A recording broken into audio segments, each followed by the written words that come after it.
Thank you very much, Mr. Marinovich. And let me ask the first question, or questions, if I may, and then we will proceed to our audience to have questions.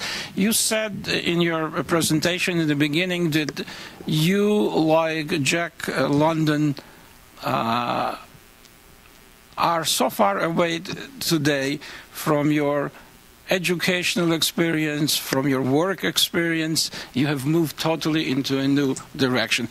Could you tell us, what was the process? How did it happen that from an engineer you have become a champion of religious freedom and a man who's involved primarily with the religious issues in Ukraine?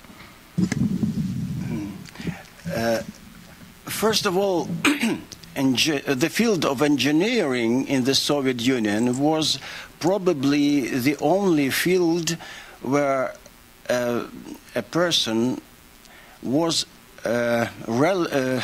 relatively free, and where the pressure of ideology was not so strong.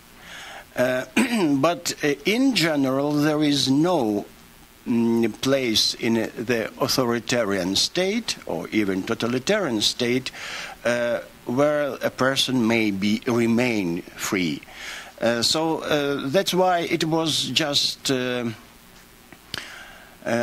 inevitable to become an enemy for the regime if you prefer to become free. So that's why, since the prison time, sorry, the main task for me was to break stereotypes in the mentality of Ukrainians, because it was rather easy to destroy the Soviet Union, to dissolve the Soviet Union. But it's much more difficult to change mentality of the people. But we cannot build the new country with the old mentality, with the old models of the country in humans' minds. And we see that now during the present political crisis. So for me, in all other fields, I try to reach this main goal, to change people's mentality. Thank you. One more question by me, and then I will open it to the audience. I think it is fair to say that the Ukrainian Catholic University and the Ukrainian Catholic Church in Ukraine is the leading institution promoting not only religious freedom, but a true development of democracy in Ukraine. My question to you is, do you fear that the new president and the new government in Ukraine will hinder that process in the coming years? Thank you. Yes, we play this role in our society, but we are not unique. We are not the only institution which plays the role of leading actor. So that's why we have some partners in our society, and I'm sure that we all will be under some pressure, not exclusively the Ukrainian Catholic University. But it seems to me that at the moment, new authority doesn't work,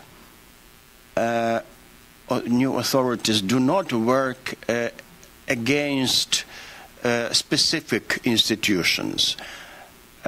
They do what we call, using the Russian term, zachistka territorii. I don't know how to translate that into English. Some sort of preparing the territory for bringing new changes, which are changes in an old style. So for me, yes, we expect some reaction, but maybe not immediately. Thank you. Shall we pass? Oh, okay. Go ahead. Mr. Promazin? Mr. Maranovich, I'm wondering, how would you characterize your interaction with other universities, other academics, scholars in various cities in Ukraine, Odessa, Kharkiv, Donetsk? Are you an island, or do you have the opportunity to work with others and interact with others? And I'm just wondering if you might say anything about those interactions. Thank you. Well, yes, we developed a rather good partnership with many universities. Of course, I would list, first of all, Lviv National University, Ivan Franko University, and Kyiv-Mohyla Academy in Kyiv. We established some sort of consortium with these universities.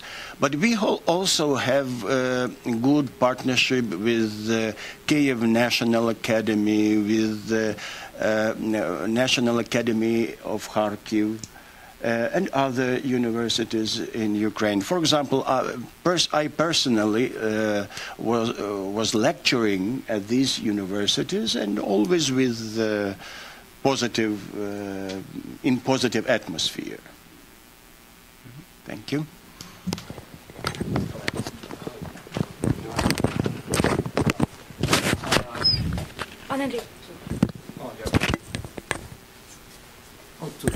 Mr. Maranovich, thank you very much, and particularly in one of the latter statements, when you talked about the mentality, the mentalitet that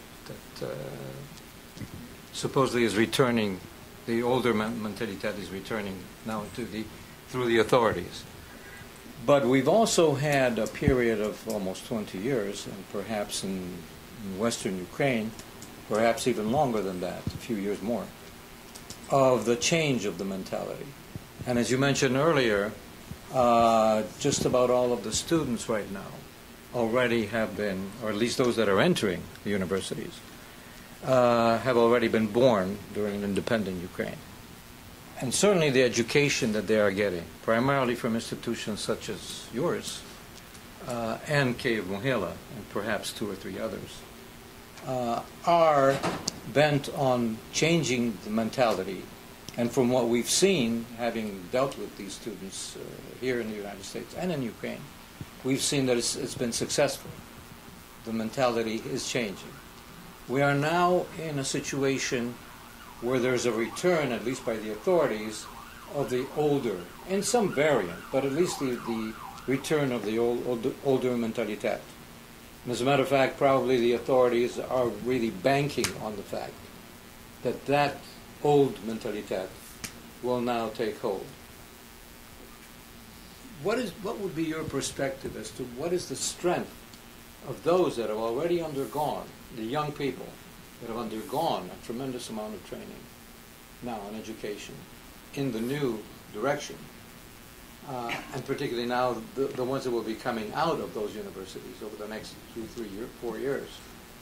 Can they withstand it and hold back for society in general through either universities, through wherever they're going to be working, through their formation of civil society groups, or they're adding to the existing civil society groups, like Mr. Rybachuk's, for example, association right now?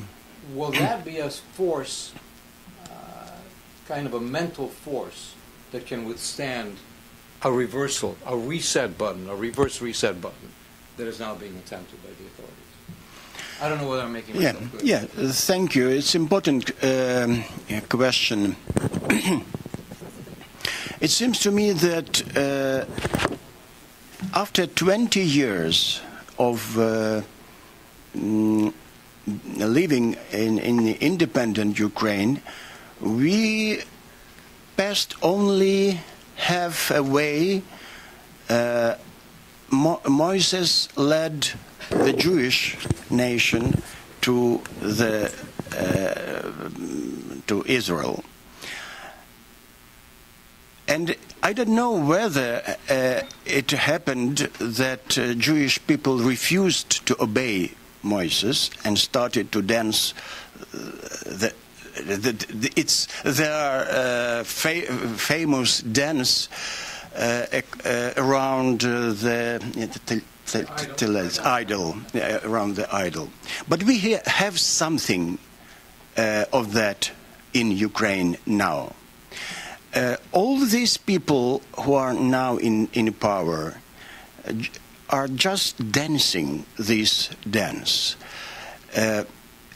Well, they are successful, as it was successful during this Jewish time, but I'm sure that their success is temporary. I'm sure that we would need the despotia, the totalitarian state, even more cruel than the Stalin one, to eliminate all green